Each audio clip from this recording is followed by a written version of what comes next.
It's Jerningam here. This is the Manchester bombings, mother's hours. This is like years ago of a daughter. Remember the thing in Manchester Arena when Arade Grande was the concert on in the UK, and there was a suicide bomber that bombed everywhere. This is where they're doing this. They're doing this run for it. So I just thought I'd do a little video. I've just knocked my torch over. This was the day one woman had the love and support of an entire city.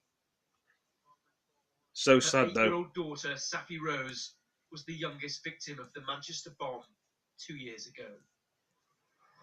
I mean, first and foremost, there was no need for that man to have blown everybody up in that Manchester arena. I feel that we're taking her forward into the future with us by doing this, and everybody's heartbroken over it. I mean, lots of people died in that Manchester arena bombing a few years ago. Without them. And by doing this, that helps. Lisa had been holding her daughter's hand when the bomb went off and spent 6 weeks in a coma. She woke up to hear the news that her daughter had died. She then had to overcome life-changing injuries herself. Lisa, walking this race today, if I could explain to people the Lisa I first met, who could barely walk into my office, I think they'll have an idea then about what it means for her to be doing this today. And in some ways, she symbolises the place, doesn't she? That will never be broken, that will always keep going. And I think everybody will be touched by what Lisa is doing today. One of the people helping in the aftermath of the explosion at the Ariana Grande concert was this firefighter. He's now taken on the challenge of running 22 races, one for each of the victims. For her to get herself in a position to not only come back to Manchester, which is a massive deal for the families and the other victims that that have been left scarred, but for her to get herself into a race like this is unbelievable. She's the hero, not me. 10 kilometres later, she finished just as she had started, with the support of everyone here. How do you feel about this city? I love it. It's the most amazing city in the world. It really is. I think other cities could learn a lot from this city. Well done today. Thank you very much. Really Thank you. Tom Parmenter, Sky News, Manchester. Well, it's a shame when horrible things happen like that, guys. I mean, people mind their own business and things just happen.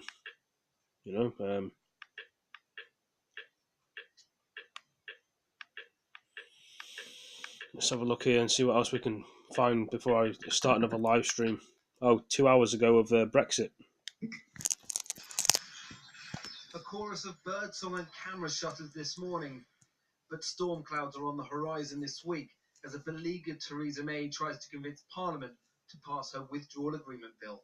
And today, the collapse of her political capital was displayed in black and white. A Prime Minister writing for a national newspaper usually makes front-page headlines. What Mrs May had to sell today was relegated to page 21 in the bottom corner. A bold offer to get the withdrawal agreement bill through Parliament, she promised. No detail, though, did she deliver. Workers' rights and the environment are the key areas of give, says Cabinet Minister Rory Stewart. And if that isn't enough for Parliament, he says the alternative could be no Brexit. There's definitely no guarantee of any of this, and after 2.5 years it would be very arrogant to say there's any guarantee. But I believe the way to resolve this has got to be in Parliament. The idea that you can somehow go back to Brussels and negotiate some brand new deal that nobody's ever thought of is unrealistic, and if anybody were to try, I'm afraid they would fail. We can only crack this in Parliament, and the question to members of Parliament is, do you or do you not want Brexit? There is one bold new offer Theresa May could make, though, that would guarantee Lib Dem support. If the government comes back to Parliament with a withdrawal bill, which is linked to a confirmatory referendum, we and many other people will support it so we can move on and resolve this issue, which is bringing the country to a complete halt. It's not another vote we need, say Change UK, but a complete halt on the process altogether. We are staring the national disaster of no deal in the face because the runners and riders for the Tory leadership contest, which has already started, are falling over themselves to commit to taking us out, come what may, on the 31st of October. And that's why we're saying this morning that we are going to need to revoke Article 50 in order to stop the clock. To give Why don't they just respect the referendum and leave with a deal? And to resolve this mess. Theresa May has We've all been just over betrayed, 2 weeks this before country. her withdrawal agreement bill comes before Parliament, and MPs decide if what she now has to offer really is that bold or new after all. Paul McNamara and Lord Heseltine, who served as a minister under 3 different Conservative premiers over a 25-year time span, joins me now from Oxfordshire. Thanks for coming on the programme. For someone like you, the quintessential Tory grandee, to say you're going to vote for the Lib Dems in these Euro elections, I mean, that's something I never thought I would see. Well, it's something I never thought I would say, but of course you have to look at who I'm voting for. I'm voting for a candidate who was a Conservative member of the European Parliament, who believes, as I believe, and as the Tory governments I work for believe, that our future is in Europe. He was forced out of the Conservative Party by the extreme element that's got us into this mess, and he's standing as a Lib Dem, so I'm going to vote for him. I'm going to lend him my support. And I think that all over the country, people are looking to see who they can support, who has the best chance of representing the Remain campaign. The country is a protest vote? It's not a protest vote, it is a positive vote in the context of the European elections for the European Parliament. I want somebody in that Parliament who believes that they should stay there and work for Britain's national self-interest. I don't want someone who's going to go there and bellyache and alienate everybody else by simply moaning on the touchlines. Why did you resign the Tory party whip? Because I am a Tory. But you don't feel you belong to this party anymore. You've called them extremists. No, not at all. I do belong to the Conservative Party. I fought as many frontline battles on behalf of the Tory party as anybody around in today's political world. And I was an enthusiastic member of the Conservative Party from 1951 under Winston Churchill, when the European movement gained its ascendancy and Britain became part of it. So if you're saying to me, because a group of right-wing Tories are now in the ascendancy, that I have to leave the party and I have to change, or I have to change my mind, well, you've got the wrong guy. I believe that if you believe strongly enough in the national interest and in your own integrity, you stand and fight. You don't run away. We've got one of those Tories in the studio. We'll be speaking to him a little bit later. He is calling on you to get sacked from Tory ranks. What do you say to him? Well, look, they can sack me. Indeed, Theresa May did sack me when I voted that Parliament should be given an affirmative vote in the House of Lords, and she did sack me. Of course, within a matter of weeks, she'd been forced to change her mind. Parliament did get an affirmative vote. But if they sack me, I don't want to exaggerate this, but there are large numbers of Conservatives, 5 million, who voted to remain. And they'll get the message. The party has to reunite. It has to become a one-nation party to win, to gain power. And trying to be a sort of mini version of Nigel Farage is the least likely way forward. So I can give you one statistic, that amongst the 18 to 25-year-olds, the Conservatives have now got 5% support. That is a death warning for the Tory party. Where do you think the Tory party, briefly, will be in a year from now? I think it's impossible to foresee the next few months. But in the end, I believe the Tory party will reunite, because it is a party that has the sense and the historic experience to know that if you want to win a democratic majority, you do it from the centre ground and not from the extreme. Lord Heseltine, thank you very much. Well, joining me now is Andrew Bridgen, a vocal Eurosceptic on the Conservative backbenchers. Thanks for coming to the studio on a Sunday. You just heard him there, Lord Heseltine said... I actually couldn't hear him. So of course, well, he basically said, if they want to sack me, they should sack me. Do you think he should be sacked? Well, Lord Heseltine, unfortunately, is clearly in breach of Conservative Party rules. He's promoting another party in an election where there's a Conservative candidate standing. And Anne Widdecombe announced she was standing for the Brexit Party. The next morning, she receives the letter saying she's expelled from the Conservative Party. In consistency, surely Lord Heseltine should be out of the Conservative Party, breaking the party's rules. And I'm probably going to be writing to Brandon Lewis next week to ensure we have that consistency. Okay, so this is a man who's been with the Tory party since 1951. He has served 3 prime ministers. He was in the cabinet for 25 years. He is he's a Tory pillar. By calling for him to get sacked, to be removed from the Tory party, what does it say about the state of your party?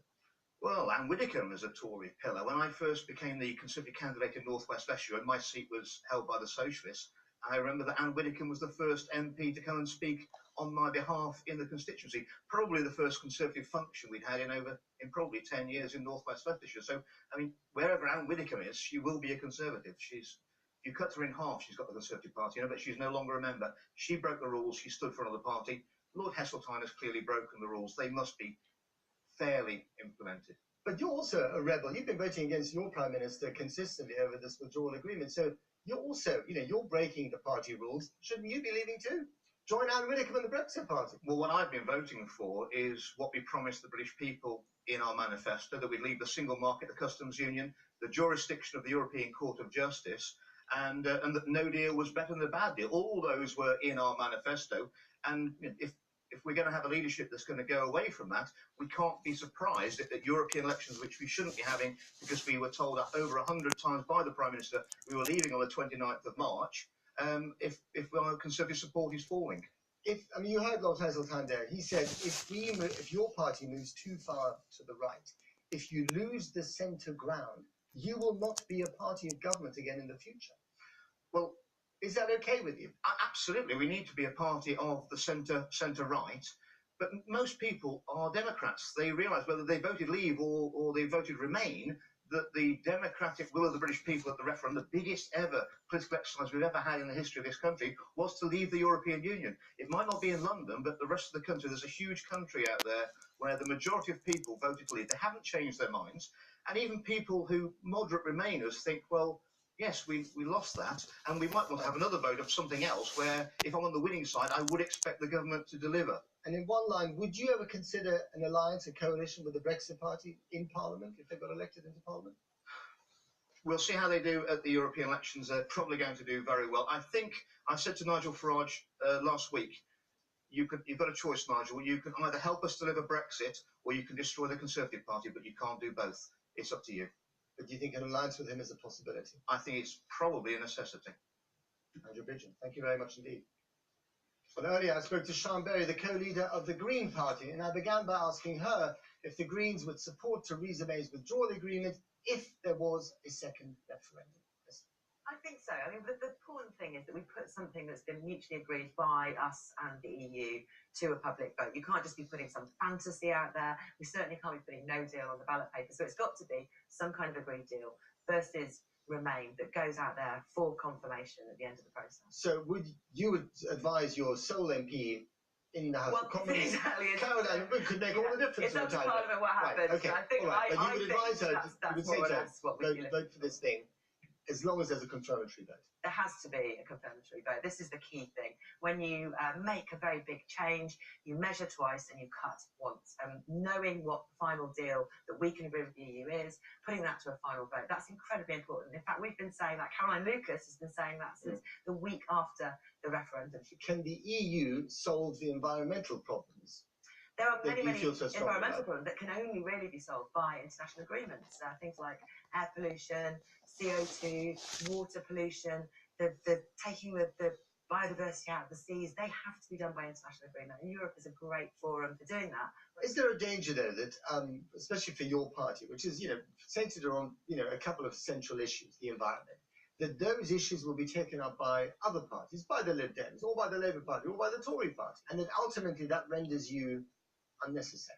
It hasn't yet. Now, I've been a politician for quite a long time, and we've had waves before of a huge concern about the environment, and we've heard warm words from the other parties saying, yes, we'll do what you want. And then they might bring in something for a couple of years and then they water it right down again. Look at the Conservatives cancelling loads and loads of really good green policies in recent years. Extinction Rebellion want us to be carbon zero by 2025.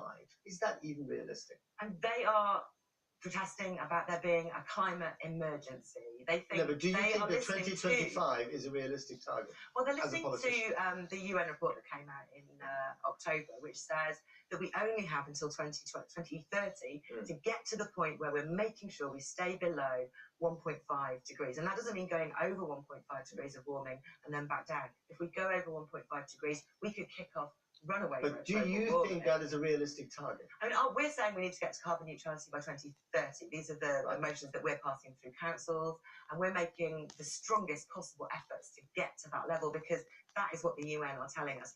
Extinction Rebellion say do it sooner, and they are right. We should be trying to do it as soon as possible. We should not be stinting on the action we take now, because we can't make it up later if we've already gone over that threshold. Sean Berry, thank you very much indeed.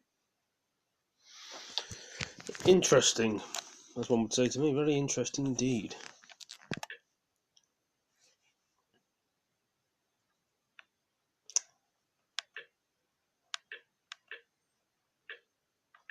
Thinking away all the time.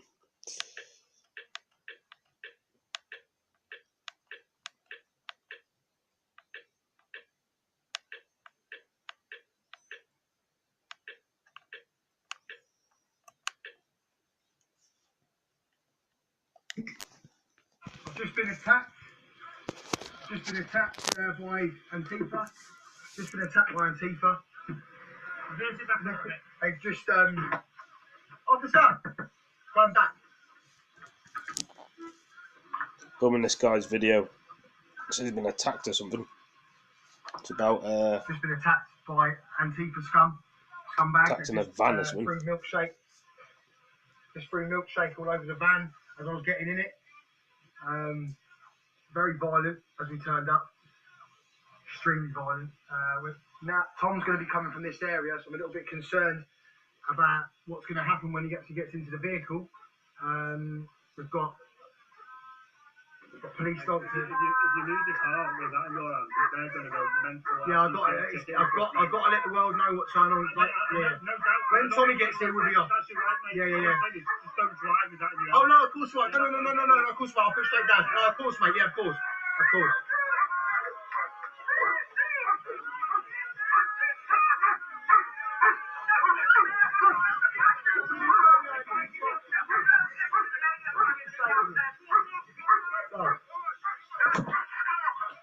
So I've just been attacked on the way back to the car. I just got a milkshake and something hit the back of my head. I wasn't sure what it was. I was going to go live for a minute. So these individuals here have just attacked me.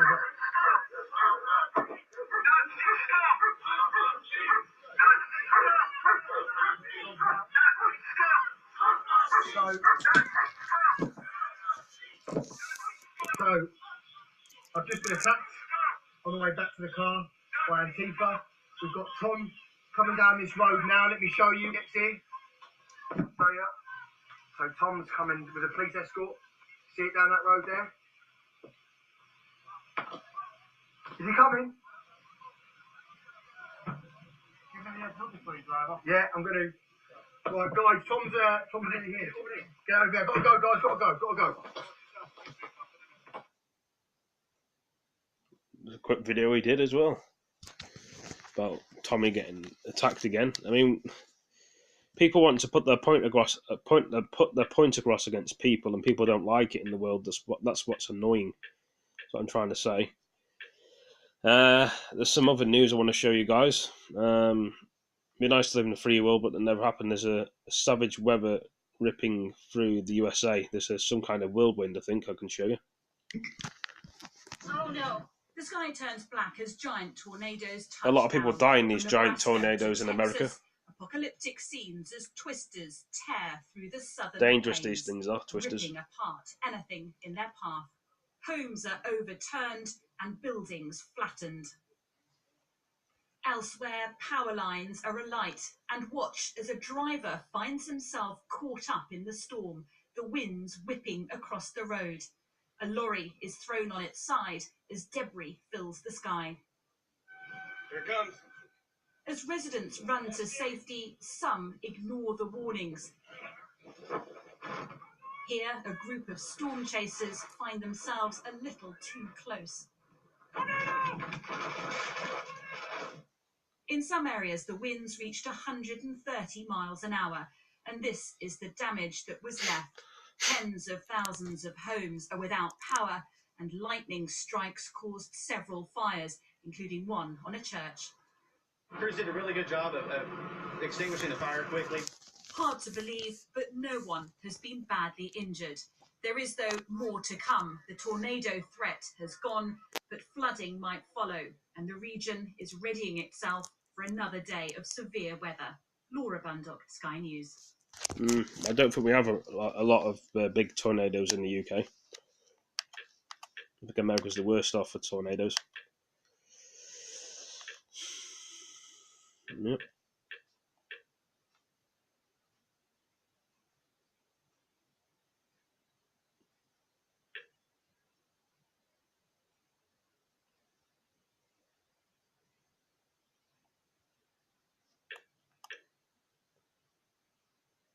Right, guys, I was thinking to show you another video, or I might just leave it at this video. That's what I was just looking for. Hope you've enjoyed this one. It's a shame what happened in the Manchester bombings in Manchester Arena with Everyday Grande, and people died in there and lost their lives. It's so sad. But, you know, and there's a lot of other news that I mentioned on there about Tony Robinson. I mean, I like his videos, I like his films, and I thought I'd just do a video of him and stuff. Or put on the phone. It's on there as well, and various other videos I've done. You can check them out, guys. Thank you for joining me in the stream, and I will catch you out and catch you in the next broadcast. I can't get my words out today. See you next one, guys. Peace.